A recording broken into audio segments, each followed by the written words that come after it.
की सरहद जो भैंस उबूर करती है ना, वो 270 दिन उसका लैक्टेशन पीरियड के बाद उसे स्लॉटर करा दिया जाता बीफ ब्रीड के तौर पे। उनका जो बच्चा है वो पहले दिन स्लॉटर करा दिया जाता है। तो भाई आपके मुल्क में नस्ल कशी इतनी हो रही है तो आप भैंस लाओगे कहां से? तो मैं बताऊं आपको, हमने जो कराची और हैदराबाद और कोयटा के कमर्शियल डेयरी फार्मर्स के लिए हमने एक कैंपेन शुरू की है कि सारिफ को सस्ता दूध फराहम करना होगा और फार्म को प्रॉफिट में लाना होगा, क्योंकि कमिश्नर कराची साफ दूध की कीमतें नहीं दे रहे हमें। 220 रुपए का 200 का रेट एक्स फार्म रेट दिया, जबकि हमारी कास्ट ऑफ प्रोडक्शन जो है वो 270 रुपए लीटर है और भैंस का दूध रॉयल मिल्क है। तो मैं आपको बता दूं जी कि हम ये कोशिश कर रहे हैं किसी तरह हम अपनी इस भैंस की जान बचा लें।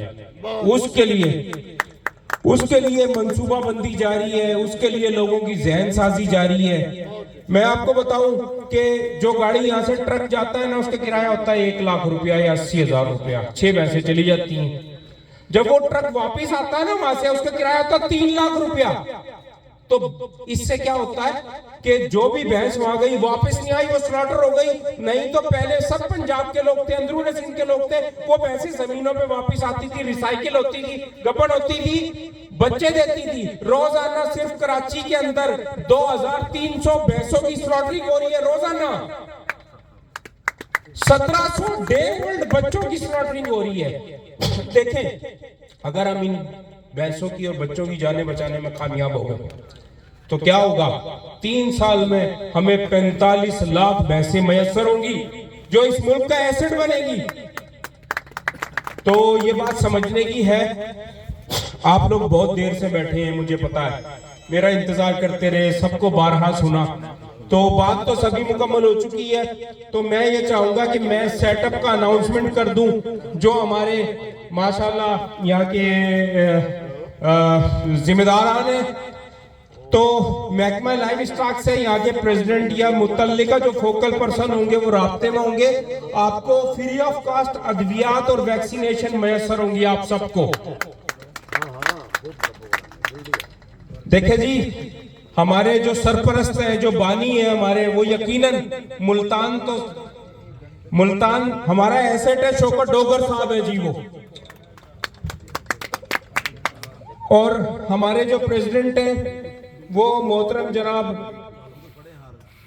सदर साहब जी सबको इधर ना सब आते जाएंगे जिनको अनाउंस करते जाएंगे जी। नहीं अनाउंसमेंट तो करनी आए। शौकत भाई आए मेरे साथ।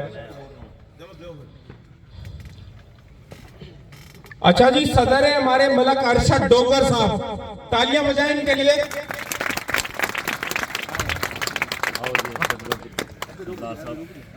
सरपरस्त आला है मलक ताहिर डोगर साहब। ਲਓ ਜੀ, ਮੁਬਾਰਕ ਹੋਵੇ आज इस गल ਨੂੰ। आए शायद आगे और बताते जाएंगे। शाह साहब आए। शाह साहब जो ग्रुप लीडर है ना, जिनके सर सहरा जाता है ये सब चीजें इकट्ठा करने का, वो है मलक मकसूद डोगर साहब। आओ जी मकसूद साहब। और हमारे जो जनरल सेक्रेटरी हैं वो है डॉक्टर अशफाक साहब। डॉक्टर अशफाक साहब की एफर्ट्स है जी। कल की जो पहली मीटिंग अरेंज की थी डॉक्टर अशफाक साहब ने की थी, उसके बाद ये मीटिंग हुई है। और यकीनन कोई भी तंजीम उसका जनरल सेक्रेटरी चलाता है, ये याद रहे। और जनरल सेक्रेटरी आपका जितना एक्टिव होगा, जितना अवेयर होगा, उतनी चीजें बेहतर होंगी।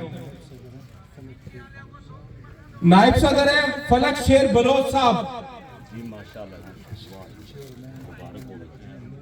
चेयरमैन है राणा मोहम्मद अजमल नून साहब। बुलाओ जी अजमल साहब। वाइस चेयरमैन है राणा एहसान साहब। राणा साहब उधर देखो, फाइनेंस सेक्रेटरी है डॉक्टर अमीर हुसैन शाह साहब।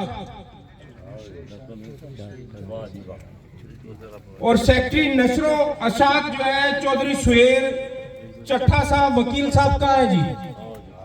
राणा मुबारक हो, साल मुबारक बाबा जी, आप मुबारक हो। राणा अजमल लोन साहब की तरह भाई। अच्छा जी, नायब सदर यहाँ हमारे पास दो हैं। एक नायब सदर है जी मलक मकबूल डोगर साहब, ज्वाइंट सेक्रेटरी है मलक फरमान डोगर, सरपरस्त सानी है मलक हयात डोगर साहब। आ जाए जी, आ जाए। मलक हयात डोगर बाजी मेरी तरफ से इन सब बुलाइए, बशीर कहाँ वो मुंतखब मेंबरान को मुबारकबाद है मेरी तरफ से। मैं उम्मीद करता हूं कि ये फार्मर के हुकूक की जद्दोजहद ये जारी रखेंगे, पूरी ताकत के साथ लड़ेंगे, पूरी सच्चाई, नेकनियती, ईमानदारी और दियानतदारी के साथ काम करेंगे और महकमा लाइव स्टॉक पंजाब से भी भरपूर काम लेंगे।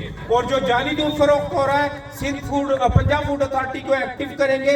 यहाँ जाली फूड दूध जो फरोख्त हो रहा है, लोगों की जानों से खेला जा रहा है, उसका कला काम करेंगे इंशाल्लाह।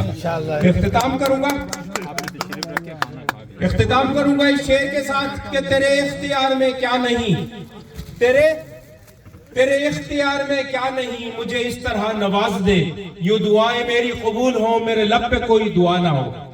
जज़ाकल्लाह।